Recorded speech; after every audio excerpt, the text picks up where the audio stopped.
A funeral with fireworks. The sky cracked open in a slow, staged thunder, bursts of gold and blue that spelled out initials and memories, confetti like small bright apologies. Speakers pulsed a remixed hymn of celebration. Guests lifted champagne flutes as if toasting someone still very much alive. A bartender laughed behind a makeshift bar. A saxophone threaded through the chaos like a polite, mournful thought. The smell of liquor and grilled meat rode over the damp grass. It was more of a send-off than a goodbye, curated to be remembered. Ethan Miles stood near the hedge line, palms stained with the soil of other people's grief, his jacket dusted with clippings and last week's mulch. He had been hired that morning to sweep up after the caterers, to make sure nothing ruined the grounds of Whitlock Manor's family plot. He wasn't supposed to be there. Groundskeepers didn't usually get invitations to private affairs, but the head gardener had died out with a sprain, and Ethan had taken the shift for the cash. He kept his hands in his jacket pockets and watched the spectacle the way one watches a storm from under a porch roof, cautious, respectful, slightly apart. He had a son waiting at home who liked his pasta overcooked and his video games long-listed and his bedtime promises kept. He had $237 in the bank, an unpaid hospital bill folded into a drawer, and a list of things that could not be fixed with kindness alone. Still, there was something about the way people were laughing too loudly, as if their joy could paper over the ache of losing someone their money had always protected.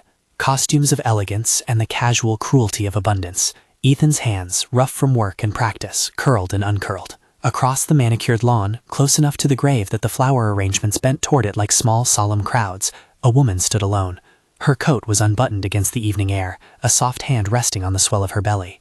She smiled at a memory no one else could see. She adjusted the scarf, laughed at a shoved elbow, watched the fountains of light burst and fall like something fragile being set alight for show. That was Ava Hollis, 32, pregnant, carrying a child that would tie her to a man she barely knew, a man whose last eccentricities had just filled the sky with fireworks. Rowan Whitlock had been a man of flavor and excess, and he had left instructions for his send-off: make it bright, make it loud, make it feel like a celebration. He'd said with the kind of unbothered authority wealth gives, "I want people to dance on my grave." The family obliged. Photographers flitted through the crowd, clients of the Whitlock charity and socialites in neat suits. The ceremony had been scheduled as spectacle, and spectacle is a force that steals attention. Ava clutched the fence rail, palms slick. She smiled at someone telling a joke, and then, without warning, the color drained from her face, and she fell forward. For a second, the music seemed to keep going, as if a pause would ruin the moment. Glasses tipped and caught the light. Guests watched Ava fold into herself, as into the softest thing they had to avoid stepping on. Laughter chirped, and then fell off. A child near the cake asked why the lady had closed her eyes. Someone made an offhand joke. Another took a selfie. Ethan heard the small sound before the crowd did, the soft but decisive thud of a body hitting grass. He crossed the lawn the way a man with no stake moves through a room of invested people, swift, unnoticed until he was in front of her. He didn't check for cameras. He pressed 2 fingers against Ava's neck because that is what you do when the world keeps playing its party and a person needs a hand. Her pulse fluttered like a moth. Her breath was a thing sound could ride on, but barely. He turned her onto her side, loosened her scarf, wiped a hand across the sweat on her lip. A woman's ring glittered in the spill of light. A child moved in her womb like a small answer. "Someone call an ambulance," a voice said. A woman in pearls spoke as though reading instructions she hadn't given herself yet. Ethan kept his hands where they were. He felt the soft press of Ava's cheek under his thumb and smelt the faint cinnamon of the celebratory cake. Her eyes drifted open and closed, and her fingers tightened around his wrist. No attempt to push away, only a need to hold on. He heard a laugh, soft, not cruel but hollow, as a server shoved a tray higher and a guest asked whether they'd remembered to drink the champagne. The world continued. He could have left. He could have turned away and let the careless crowd maintain their illusion. No one would have blamed him. He had no place in this drama. He had a son at home and a mortgage and appointments that meant the difference between rent and eviction. He also had hands that knew how to study a person. There was a line somewhere between self-preservation and indifference. Ethan had walked it before and found it narrower than he liked. He stayed. Ava's breathing steadied, her forehead smoothed. Someone finally dialed. The ambulance siren arrived later, the sound an administered calm. People clustered to the edges of the party and took photos with their phones like historians cataloging the oddness of a life. The woman who had collapsed at a funeral that looked like a festival. Ethan folded down his knees and stayed until the EMTs took over, answering questions with short, useful sentences. He told them what he'd noticed. He'd been a mechanic of small mercies all his life. bread given to a neighbor, a shovel lent in winter, a hand on a frayed shoulder. Tonight's action would be catalogued in the file of someone else's life. Helpful, no more. A young man with a camera, an intern figuring out how to dress for grief, whispered into his microphone. "Did you see that? The man who helped her, where did he come from?" No one had an answer. No one asked his name. When the ambulance lights eased and the crowd reassembled, the fireworks finished with a final flare. People clapped, moved to the buffet, kissed cheeks and said things like, "He would have loved this." The celebration slid back into its rhythm. Someone raised a toast. Ethan backed into the shadow of the hedges and watched as the party folded like a map into pockets and cars. He smelled the smoke of fireworks and the bittersweet tang of other people's brunch. On his walk home, Ethan rehearsed the small steps of survival he had taught himself. Cook enough to last 2 nights, check the hospital message line on the way, make sure Leo had his inhaler and his homework, call in for shifts. The sun had left its bruised light on the city. He carried with him the soft imprint of Ava's wrist in his hand, as if kindness left a physical residue. His apartment building was the sort of brick thing that remembers mornings and hesitates at promises. Leo met him at the door with a backpack and a gravity that only kids cultivate, small shoulders holding big things. He hugged Ethan like a person who knew exactly how to take a weary man apart and make him whole again. "How was the funeral?" Leo asked, expecting the answer to be a long, complicated code like fine. "It was loud," Ethan said. "They set off fireworks." "Cool." Leo's face was lit by pragmatic delight. At 8, his pleasures were simple and scorched by fewer disappointments. He would be honest about the parts that hurt if you asked him, but he would keep it brief. He was a boy who wanted a sandwich and a bedtime story, and also a boy whose lungs had a tendency to betray him at night. "Ethan," he said later, once Leo was tucked in and the small house had become a kind of quiet that forced thoughts into corners, "you should get some rest." He didn't have rest. There was a letter on his kitchen counter when he came back downstairs, thick and official looking, with a seal he'd seen in other people's mail, a law firm's crest he couldn't name but recognized the way people recognize polished stones. He turned it over in his hand. The envelope had been tucked under the doormat and had a weight to it that made the air in the kitchen colder. Grant Hale arrived before noon the next day. He came with a suit that fit like obligation and a white envelope of business cards. He smelled faintly of old cologne and new paperwork. He said he was with Whitlock and Hale, estate counsel. He politely informed Ethan that a will had been read the night before at the manor. "You were early," Ethan said. He kept his hands on the sink as if it were a steadying force. Grant smiled, the kind of smile that rehearsed sympathy. "Not everyone receives an invitation across class lines," he said. "Sometimes the deceased chooses in ways that surprise us." Ethan listened to the words the way a man listens when someone else explains a new world, distant and oddly geometrical. Grant told him gently that Rowan Whitlock had left instructions to identify certain people in the community, people who had acted in ways he described as keeping watch. Rowan called them guardians in a note. Some had responded in small ways to strangers, some had done nothing. Rowan had left the final test: a recording, a list, a series of private notes, a flash drive. $500 million, distributed according to whether the person chosen had proven themselves. Ethan laughed once, uneasily. "You must have the wrong—" "No," Grant said. He set a thin flash drive on the counter as if it were a stone. He was very exacting. Rowan had always been exacting. Ethan had heard rumors of the man's philanthropy and his sharper edges, that he liked orchestration and control, that he left puzzles in his wake for people to solve. A will, fine. The fact that Ethan's name appeared in it felt like being told the moon had appointed you as its custodian. It felt unreal. Grant explained it methodically. Some of the beneficiaries were family. Others were persons like Ethan, identified by the old man as exemplars of what he wanted the money to enable, a new kind of charity that trusted people rather than tested them in public lines at bureaucratic counters. There were conditions. Rowan had been a lawyer's dream, temperate, not tyrannical. But there was also choice. The inheritor could accept and step into the obligations, or decline and let a trust redirect funds back into the Whitlock Foundation, which would continue controlled distribution. Ethan's chest thrummed. Leo would meet surgery. The hospital had said things to him over the phone, wrapped in medical vocabulary that translated without mercy into numbers. There was equipment to buy, specialists to see, and a hole in his account that was widening with every day the health system wrote a bill in ink that didn't care for the arithmetic of love.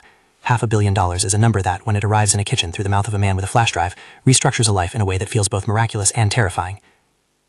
"I don't know anything about trusts," Ethan said. "I don't even have an IRA." Grant nodded in that newly born, practiced way professionals employ when someone reveals their lack of pedigree. "No one expects you to navigate this alone, Mr. Miles. That's part of why Mr. Whitlock arranged advisors. He chose people he trusted to steward the transition, but he also expected the inheritor to make the final call about how and to what extent to give control over to a board." Ethan thought of Ava's hand, the way it had squeezed his without knowledge. He thought of Leo's cough, the quiet rattle that made him wake up twice in the night. There were moments that felt like confession and moments that felt like a map. He had left journals, too, handwritten notes on hotel stationery and the backs of envelopes that Grant suggested Ethan read in a private meeting. The effect of the tape, of the old man's deliberate cadence, was destabilizing and oddly intimate.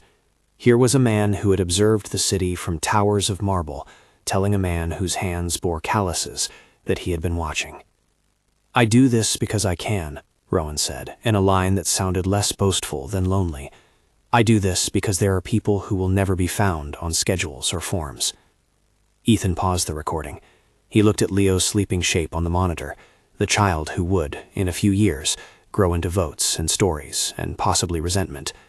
The numbers in his head arranged themselves into a promise and a weight.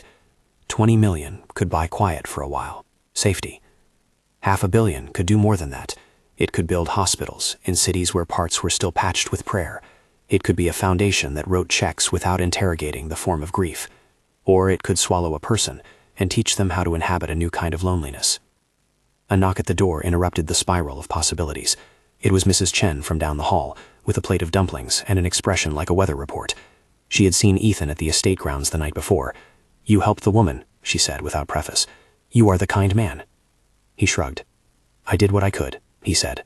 The words tasted small. Mrs. Chen set the plate down and did not stir long. She worried about him, as neighbors do, with equal parts concern and economy. Before she left, she said, "There will be those who will stand in the open and tell you to be careful, so be careful. Do not let them tell you what kindness is." By the time she left, the evening settled into a hush that made the small house sound larger. Ethan slept poorly. His brain ran simulations. Settle now, settle later. Accept and be safe, accept and be corrupted. Refuse and watch your son suffer.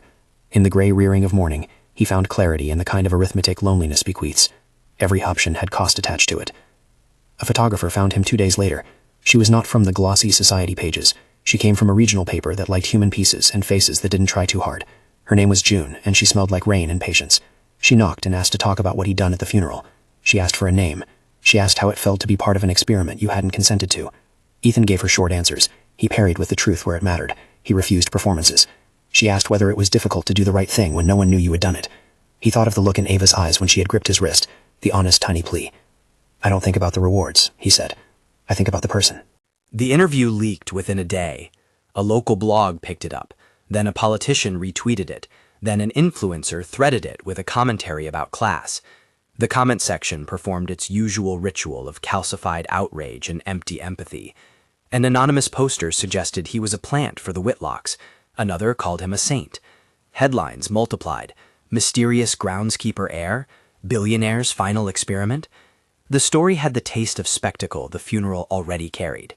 Suddenly, his quiet act of care had been garnished with public hunger. There were messages in his inbox from strangers offering help, and from strangers accusing him of fraud. The hospital's billing office sent a cordial reminder. Someone from a legal news outlet asked if he would consider an interview for a national piece. There was a sense in the city that something had shifted, the way a pebble shifts the center of a pond. The Whitlock family did not respond with silence for long. A letter arrived from Patricia Drummond, a name that caromed with finesse. She called herself a representative of the Whitlock Trust, and spoke with the certainty of someone who had birthed a dozen legal precedents for the wealthy. Her letter was formal and economical. It questioned the will's validity on 2 grounds: the alleged cognitive decline of Rowan in the months prior to the will signing, and the claim of undue influence, that a man outside the family's intimate circle could not have been the true object of the estate's favor without coercion. Her words smelled of procedure and a map of obstacles. Ethan read the letter at the kitchen table and felt as though he were reading an instruction manual for his own erasure. The accusations were not yet court filings, but they are a kind of prelude, a sounding of trumpets that suggest a battle is not only possible but likely.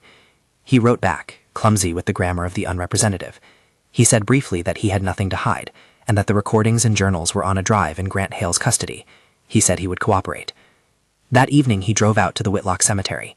The fireworks had been a memory then, but there was an echo of spectacle in the way the lights of the city had always looked, bright and a little indifferent.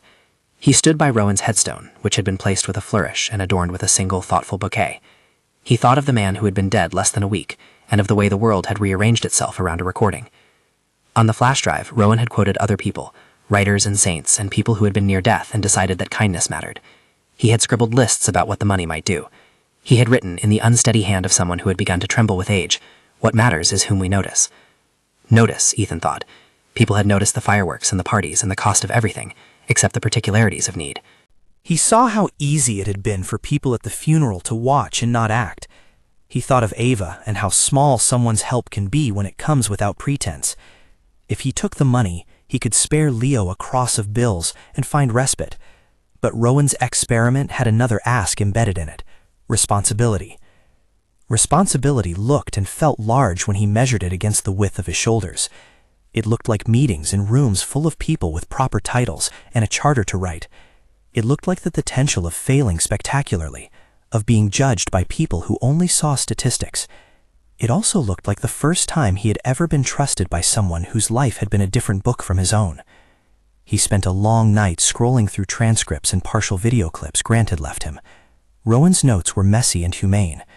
He had written about watching the city like a man who had been trying to repair a fissure in his own conscience.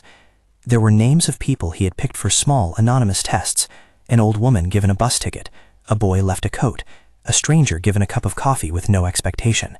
And there was the word dignity, repeated like a prayer. When morning came, Ethan knew there would be a choice to be made. He also knew that choices made in panic are often the ones that produce regret. He had bills, yes, and a son in need.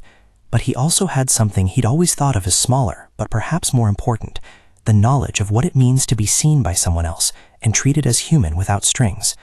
He called Grant. "I want to see the journals," he said. "I want to know exactly what he wrote." "Of course," Grant replied, "but I should warn you, Mr. Miles, the family is expected to respond. Patricia Drummond and the Whitlock descendants have mobilized counsel. They may question everything." Ethan hung up and walked to the window. Across the street, a neighbor watered a small patch of roses. Life, stubborn and small, continued. For the first time in a while, he felt the press of a wider horizon against his sternum. There was fear. There was also a possibility to do what Rowan had imagined: a foundation that did not treat dignity like a form to be filled, but like a river to be directed. He kept thinking about the test: small kindnesses observed and rewarded.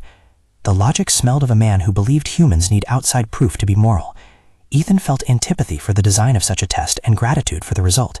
He had been a subject in someone else's experiment, and now the experiment had the potential to reshape neighborhoods. On the third day, a figure appeared at his door who was more public than Grant and more final than Patricia. Cassandra Whitlock stood framed by the door, her face not yet softened by grief, eyes sharp with the administration of anger. She had the Whitlock hardness, precisely cut cheekbones, voice like a closing safe. Behind her was Archer, looking younger and angrier than the grief he carried. They had come to the apartment because it seemed, in their mind, necessary to show a descendant's fury in person.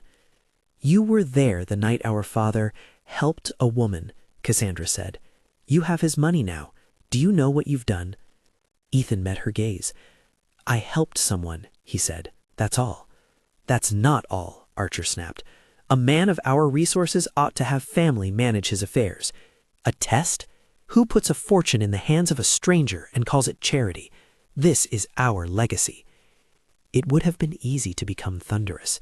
It would have been easy to become small and apologetic. Ethan kept his palms open on the counter. "I didn't ask for it," he said. "I didn't plan this.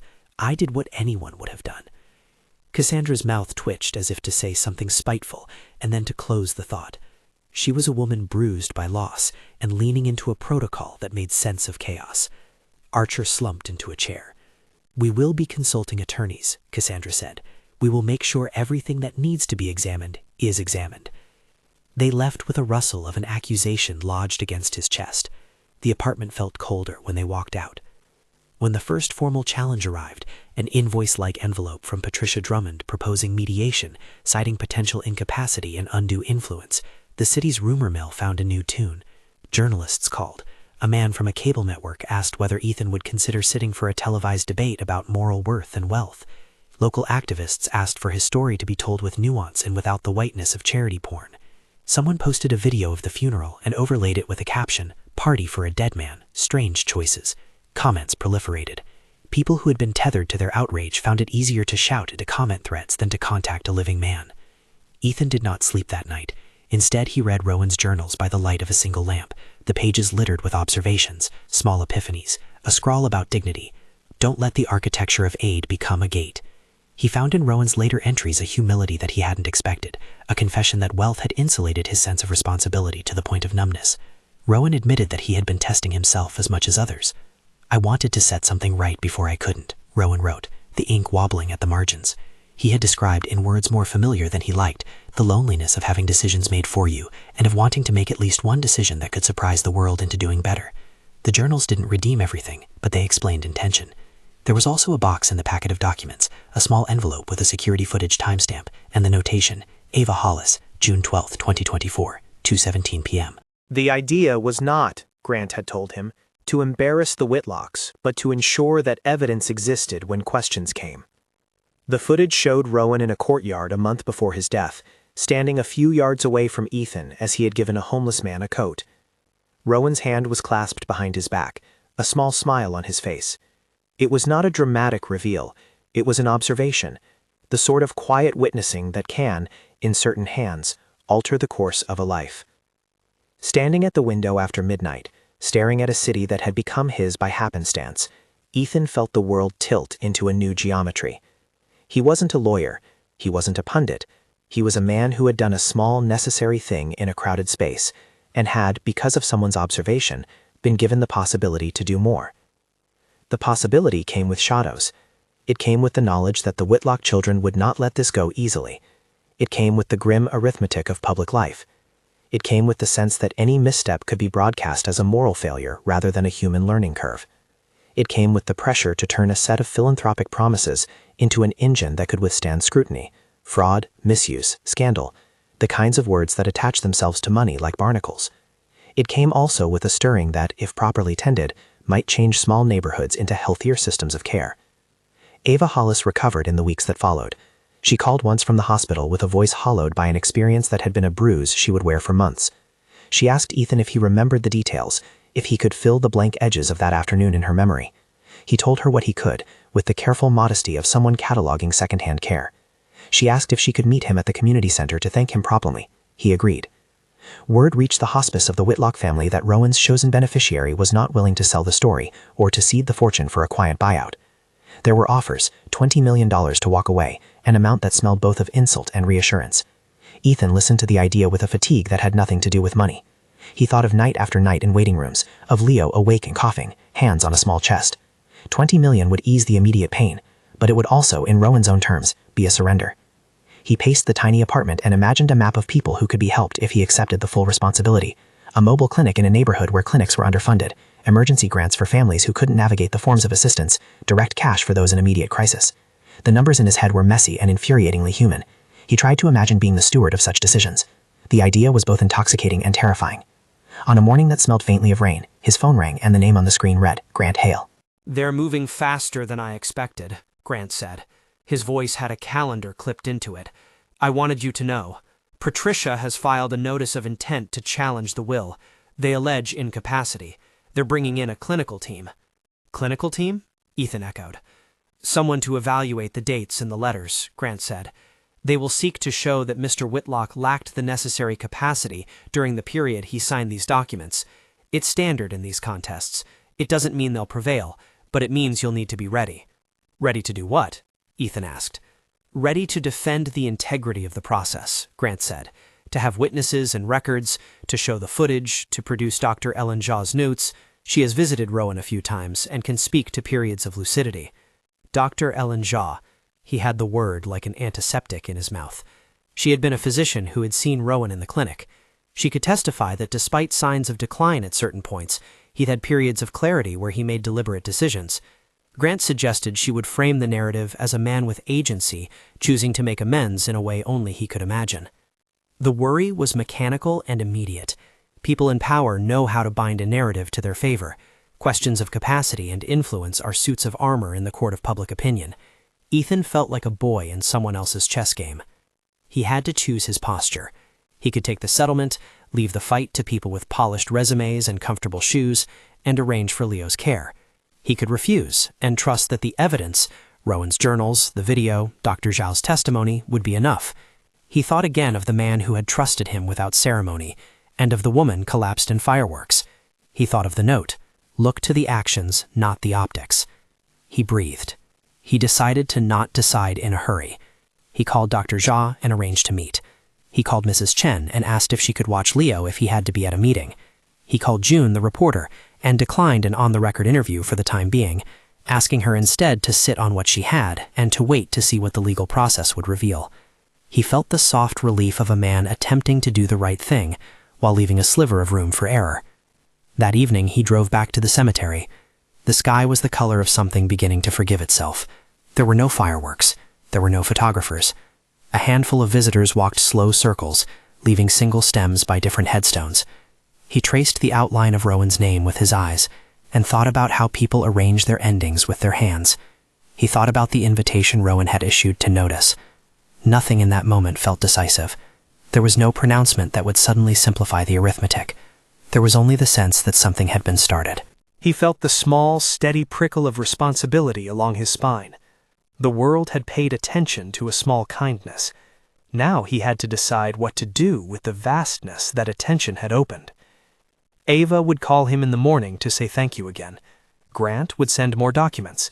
The family would file their challenge. Patrons and critics would warm their rhetoric in public rooms. Leo would cough in his sleep.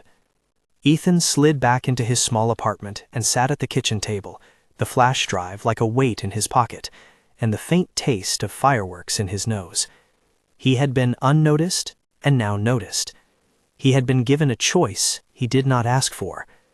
Outside, the city moved on in its indifferent infinite. Inside, a father and a flash drive and a list of people's names made the shape of an impossible decision.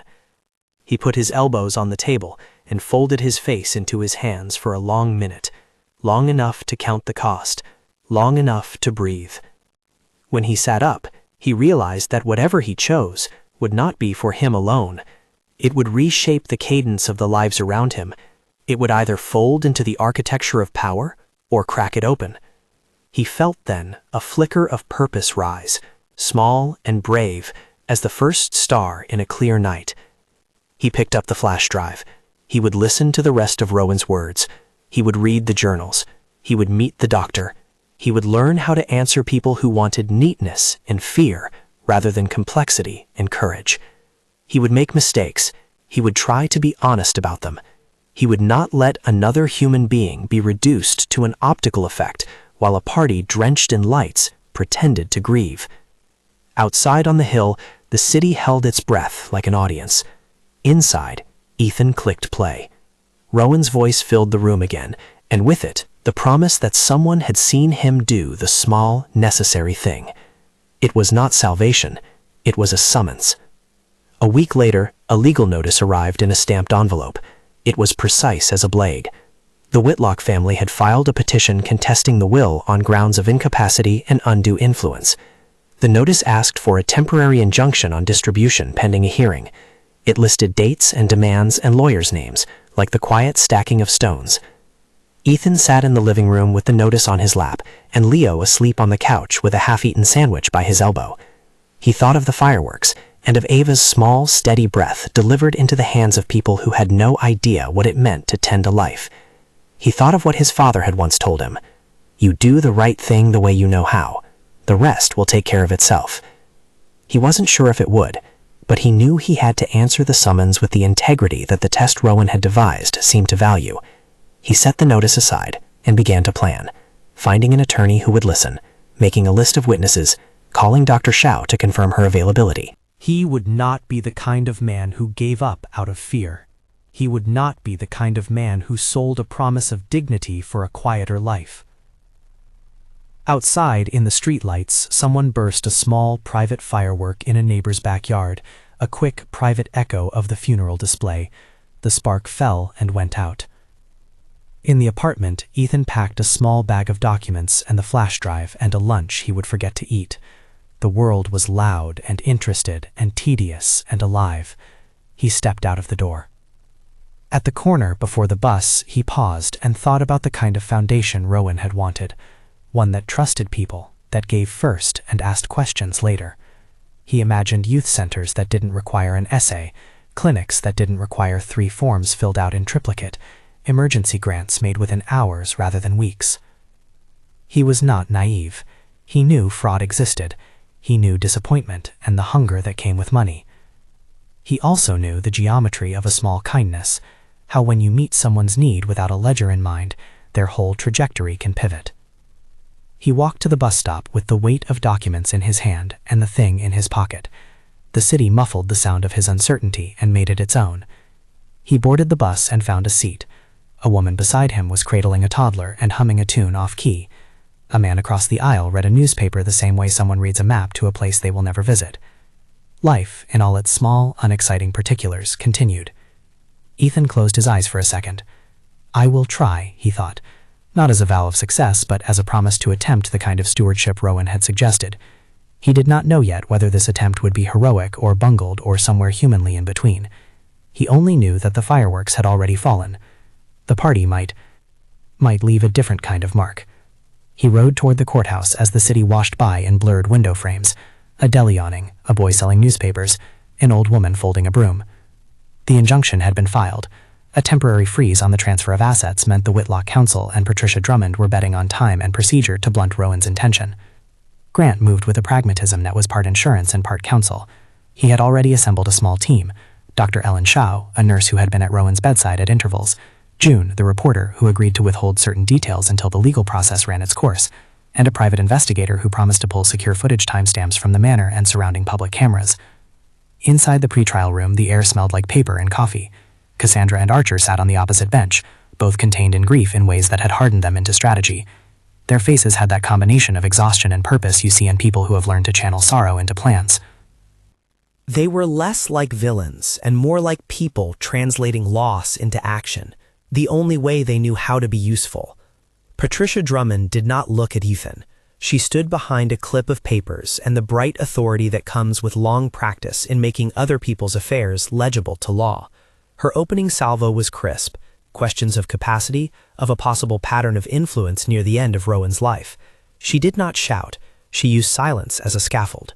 Grant answered with an assembly of things that do not by themselves feel dramatic: dated physician notes, a chain of emails, timestamps, a flash drive in which Rowan's voice explained his decisions, and a small packet of journals, messy, human confessions that offered context. Dr. Ellen Shaw agreed to give a deposition. She would say simply that Rowan had periods of lucidity during which he made deliberate choices. She would say he was not the same man he had been in his 20s, but that in the weeks when he arranged the will, he was oriented and aware. The pre-trial hearing was not a film climax.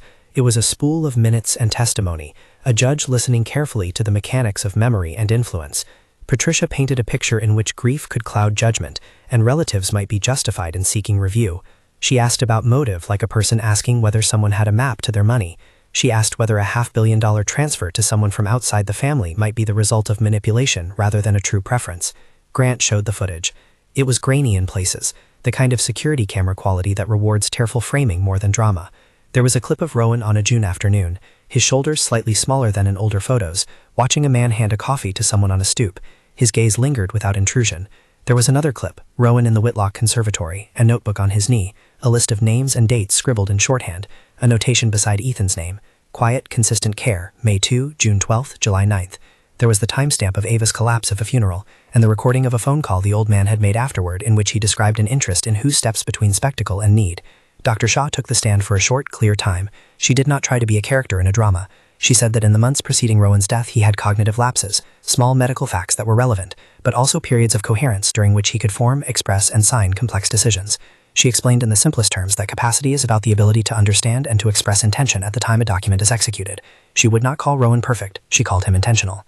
Patricia's cross-examination was precise. She suggested that the presence of observation, Rowan's long-standing habit of watching and noting, might move from benign to coercive if viewed through a certain lens.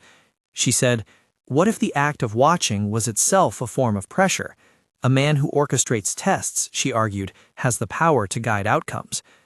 Grant replied by laying out a pattern not of coercion, but of curiosity. Rowan's repeated notes on kindness that had no immediate payoffs, and that often took place outside the family circles. The recordings, the journals, and the timestamps suggested a man acting alone on taste and conscience. He had not announced a program to the foundation. He had made a choice that felt, for him, moral and private. The judge listened, and then, in the way judges do, narrowed the battlefield. The temporary injunction would stand long enough for discovery, but the evidence was to be preserved and considered. The camera footage would be entered as a demonstrative exhibit. Dr. Xiao's depositions would be recorded. The parties agreed to exchange documents. The process would be slow and unromantic. It would also be public. The press treated the matter as a debate about optics and ownership. Opinion pieces argued about whether philanthropy should be done by the wealthy or by the people who actually do the labor of care. Columnists wrote about the morality of tests. Others wrote, with less patience, about rich eccentricities. Ethan read the pieces the way one reads a wake after a storm, seeing the debris of commentary, the small things journalists salvage. June's portrait, which had been sympathetic, ran as a middle-sized feature and helped humanize him in a way the more cynical coverage could not entirely unravel.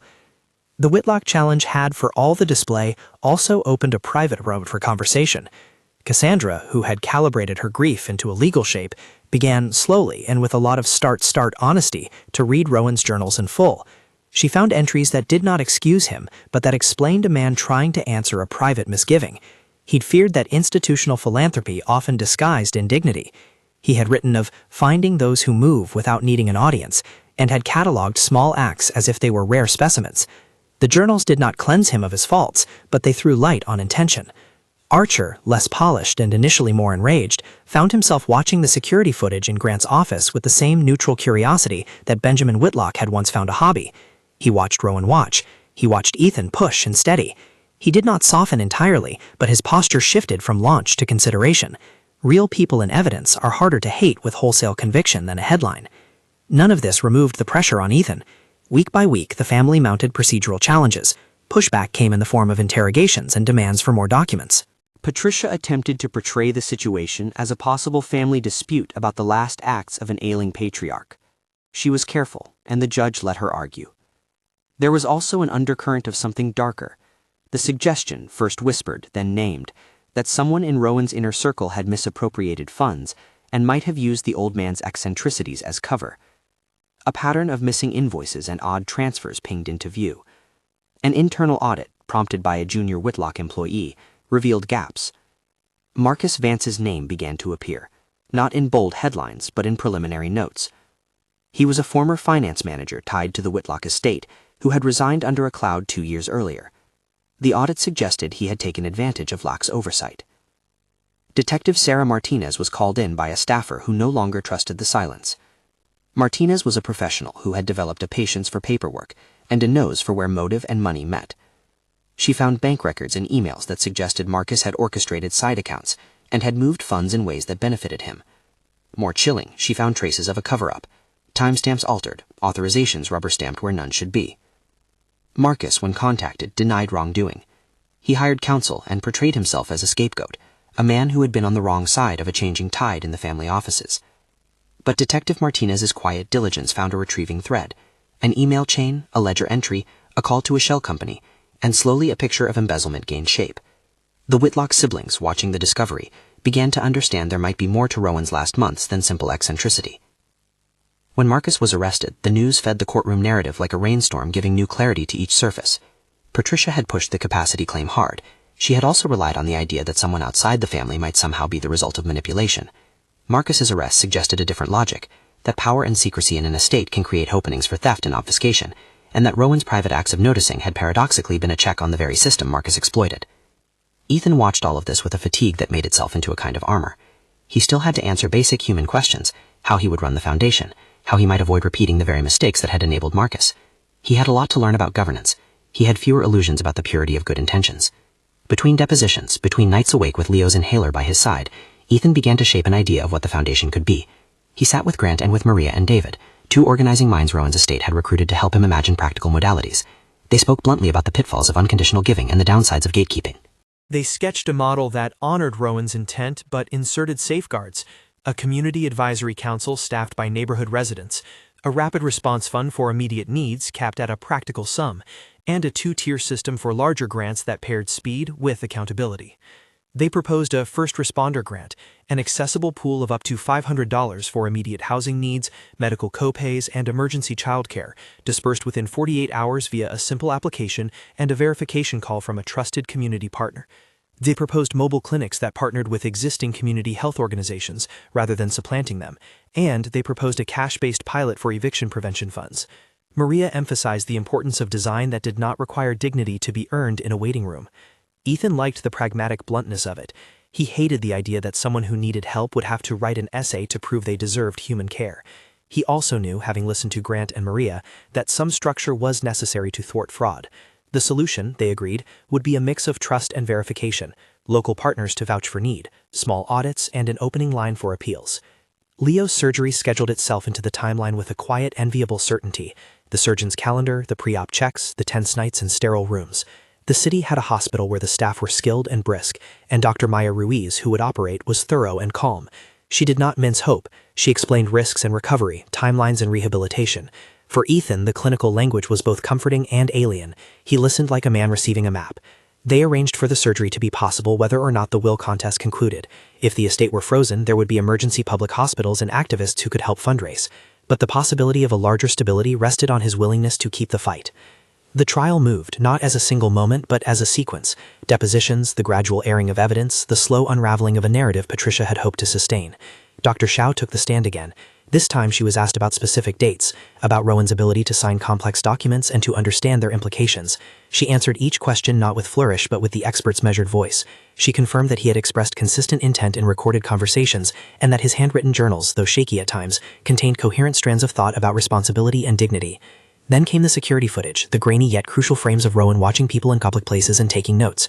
It was not, as Grant and Ethan argued, a method of manipulation so much as a compulsion to witness. Grant reminded the court that Rowan's observing had no direct contact or instruction. He did not coerce. He watched. He chose. To argue otherwise, Grant said, would be to conflate observation with control.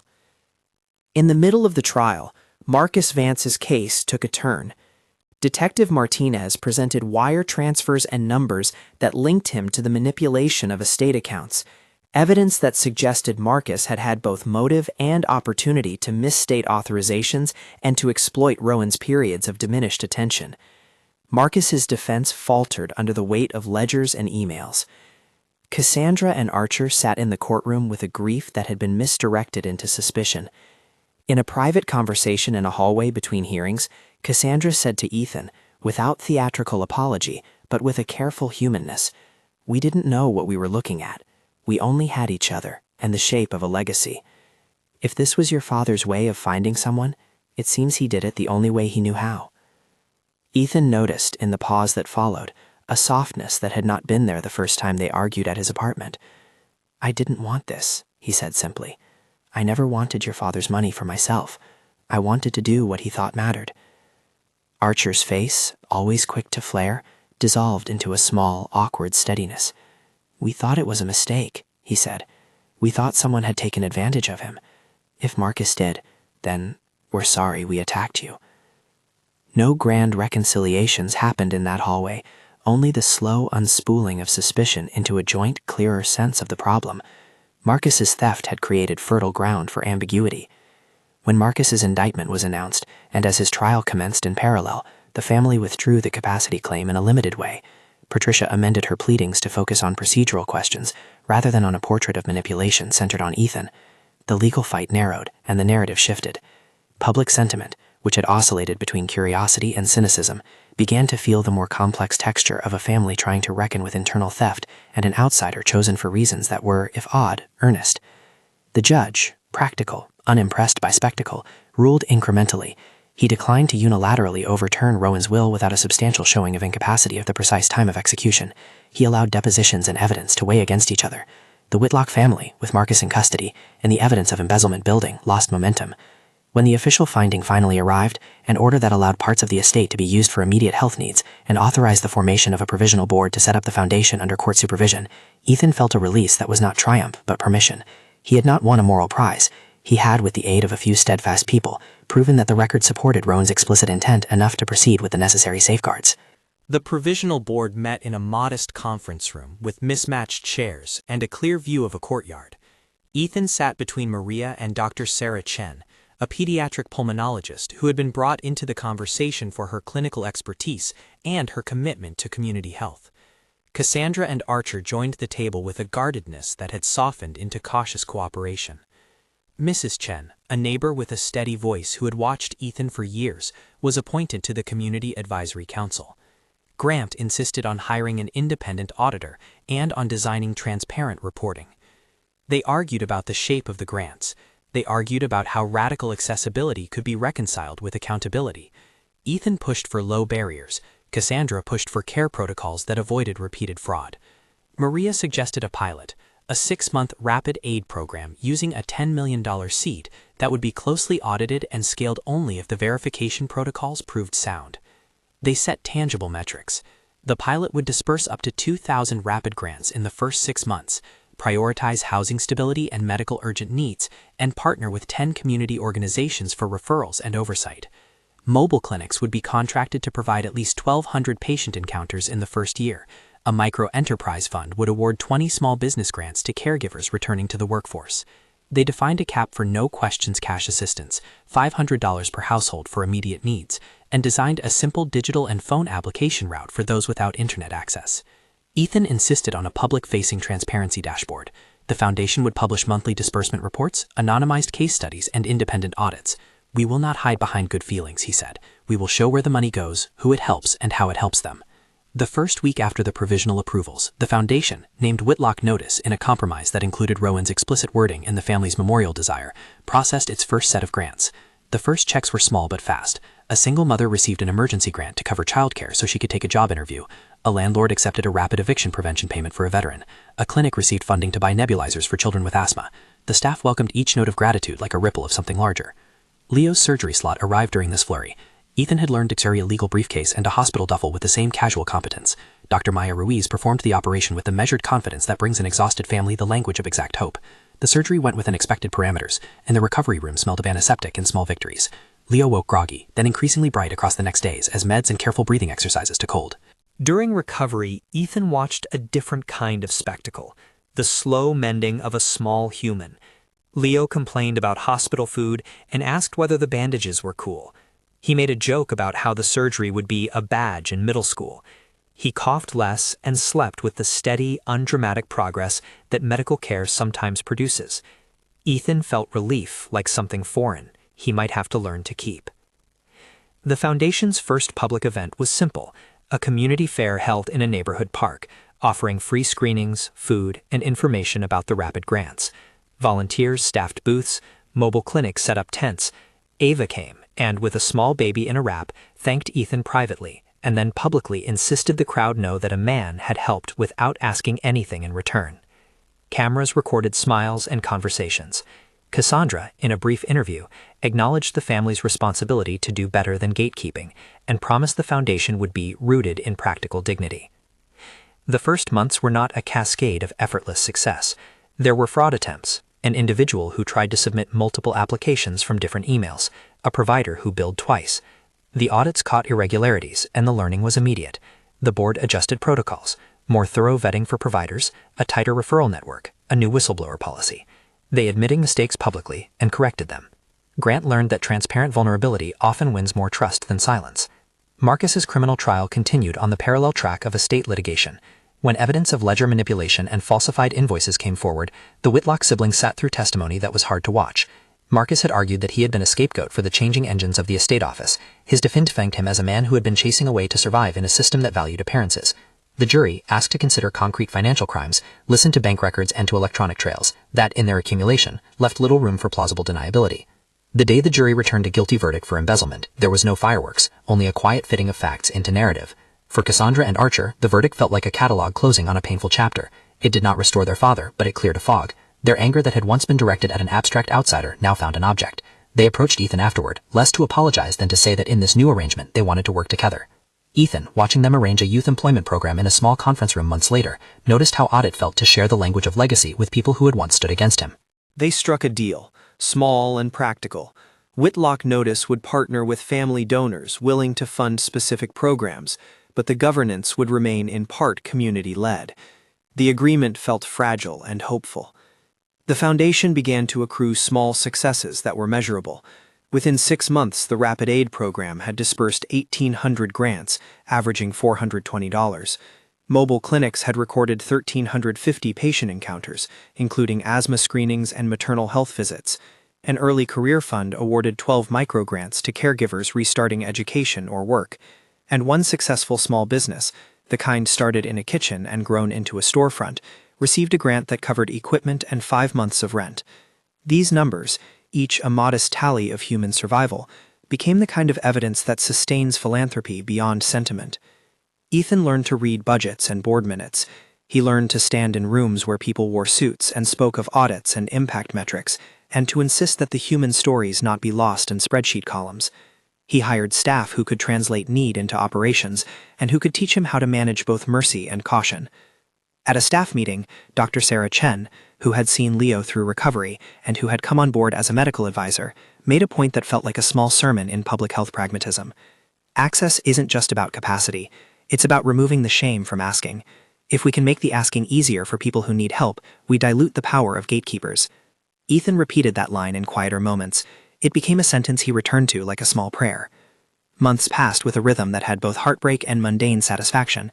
An oversubscribed clinic one week, a successful microloan the next, a protest about housing policy that allowed the foundation to advocate for systemic change, the sting of an application denied because of fraud, and the quiet joy when a child came back to thank a mobile clinic nurse for giving an inhaler that had cleared months of coughing. The world remained complicated. Money could alleviate and could complicate. The foundation's job, Ethan felt, was to make the alleviation as dignified and direct as possible. In private, Ethan still heard Rowan's voice on the flash drive sometimes, not as a command but as a reminder that being watched can be a demand for better behavior, not just for the watched but for the watcher. The money had not cleaned up the city. It had not healed relationships overnight. It had opened doors and shuttered others. It had made new work. Leo, now more robust, started at a new school and took the bus with a little more confidence. He asked about the foundation sometimes before bed, small practical questions that made Ethan laugh. "Are you the boss?" he asked once, conspiratorious and proud. Ethan considered the answer. "I'm trying to help," he said. "That's enough for now."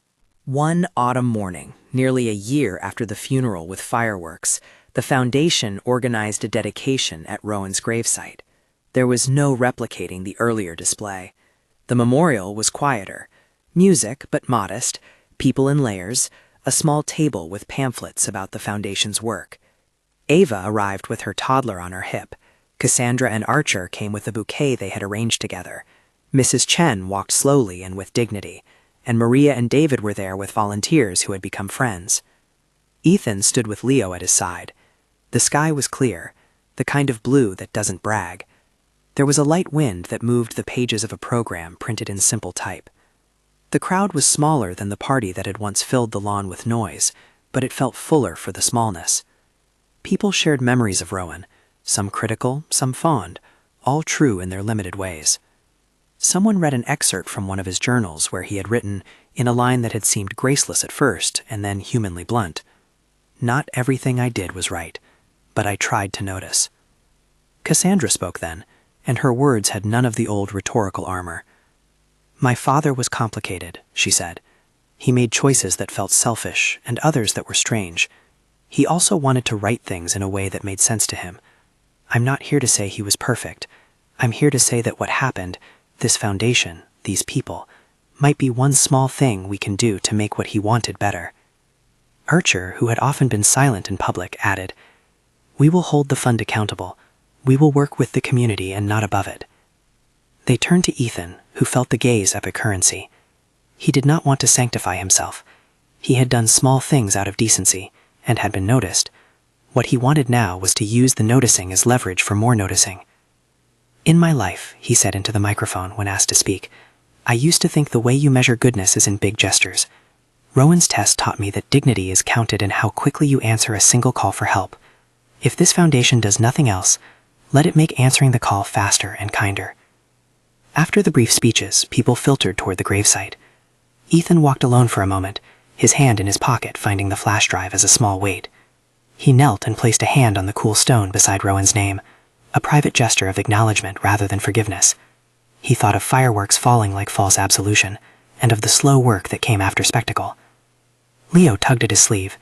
"Dad," he asked, "can we put a little flower?"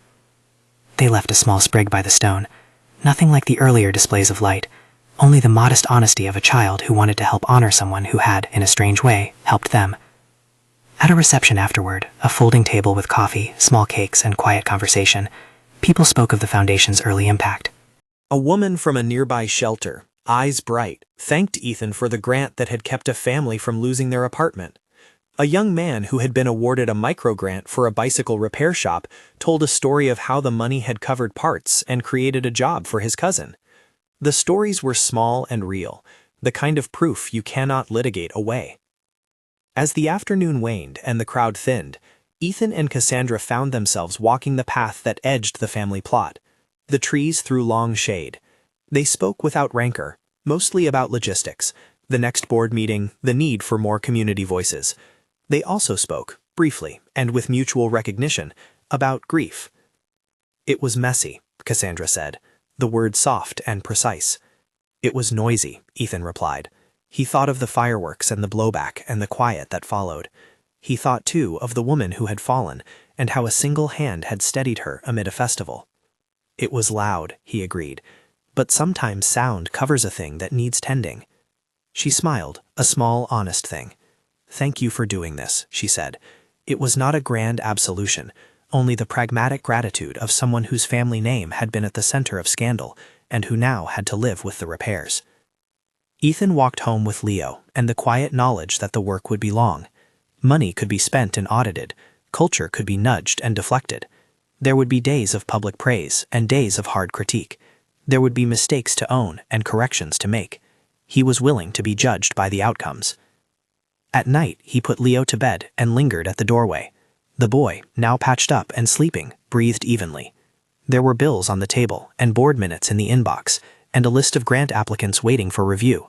The flash drive sat on the kitchen counter like a small relic. He thought of Rowan's line about being noticed, and felt in his chest a sense of obligation that was larger than fear. The next morning, he walked to a community clinic where a nurse recognized him and waved. He went into a room where Maria and David were meeting with partners about expanding the Rapid Aid pilot into neighboring districts. He took a seat and listened to budgets and community feedback and the smell of coffee steaming in paper cups. The work had the hum of practicality. Months later, as Whitlock Notice expanded into a network of partnerships, the city began to change in small ways. An eviction rate dipped in a target area. A clinic's mobile van reduced ER visits for asthma among children by a notable fraction. A microloan helped a baker to hire one more employee. None of these solved structural poverty. None of them erased the spectacle the funeral had once staged under fireworks and champagne. But they did what Rowan had asked: notice people and respond quickly. When someone asked Ethan in an interview whether money had changed his life, he gave a short, honest answer. "It changed the options," he said. "It didn't change who I am. I still spill coffee in the wrong places and swear when the lawnmower jams, but it meant I could say yes to people more often." The city kept its shows. There would always be parties, funerals with fireworks for those who wanted them, displays that dazzled and sometimes distanced. The old impulse to spectacle did not vanish, but in districts where the foundation worked, there were more hands ready to meet a collapse's mid-dance. EMTs less likely to be delayed by bureaucracy, neighbors who had been given resources to answer a sudden need, and a very public example that small acts of care can be multiplied by steady investment. A year after the funeral, Ethan stood at the same edge of a lawn that was quieter now. There were no fireworks that day, only a community fair and a line of people waiting for services. He watched a mother come forward to ask for a rapid grant to repair a leaking roof. He watched the staff process it, quick and kind. He watched a child run past him and thought of Leo, how he had learned, with the steadiness of recovery, that needs can be met and that asking is sometimes an act of bravery. He carried Rowan's flash drive less as a talisman now, and more as a reminder. Someone had seen him do the small thing, and in seeing had decided to invest. Whether that investment became salvation or only relief depended on what they, together, made of it. As the sun slid down and the crowd thinned, Ethan walked home with a quiet that was not the hush of spectacle, but the ordinary quiet of responsibility. He had been given an impossible gift, a call to steward resources in a world that veers between indifference and excess. He had learned to balance trust with accountability. He had learned that kindness, noticed and nurtured, becomes a public currency. At dusk in his kitchen, he sat with Leo and read a chapter of a book aloud that the boy had chosen. Outside, the city lights glinted, some bright, some modest. From somewhere in the distance, a small private firework burst, a single bloom of light that fell and disappeared. Ethan watched it and thought of the earlier night, the one with loud music and champagne and confetti. He thought how spectacle can mask need, and how it can, sometimes unexpectedly, be the occasion for seeing. He closed the book and leaned back. "We did good today, Leo mumbled, around the edges of sleep. We did, Ethan said, and meant it not as triumph, but as instruction. An ongoing work of noticing, answering, and tending. The fireworks had been loud and strange. They had, in a strange arc, brought a test and a reckoning. What remained, plainly, was the daily task of answering the phone and the knock, of meeting the cough in the night and the leak in the wall with the same promptness as any festival's lighting crew. Ethan turned off the lamp and sat in the dark for a moment, feeling both very small and strangely privileged. Small because the world's problems were larger than his hands. Privileged because the record of a single act, pressing 2 fingers to steady a stranger's pulse, had led to a change in a small part of the city. He had been noticed. He had been entrusted. He had decided to try. Outside, where a few lights blinked and the distant hum of traffic kept time, the graves of the manor lay quiet beneath the sky. No fireworks that night, only stars and the enduring smallness of ordinary human care, which seen closely can be as bright as any pyrotechnic flare.